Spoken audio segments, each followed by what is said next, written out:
सङ्काशम् पीतनिर्मलवाससम् इन्द्रादिसुरमौलिष्टस्फुरन्माणिक्यदीप्तिभिः स्वाहा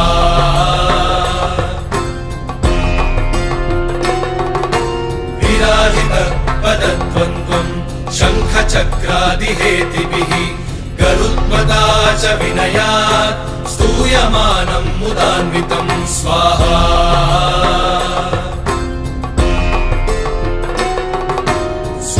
स्वहृत्कमलसंवासम् कृत्वा तु कवचम् पठेत् नृसिंहो मे शिरः पातु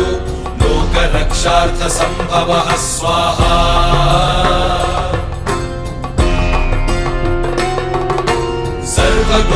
सर्वगोपिस्तम्भवासः हालं मे रक्षतु ध्वनिम् नृसिंहो मे दृशौ पातु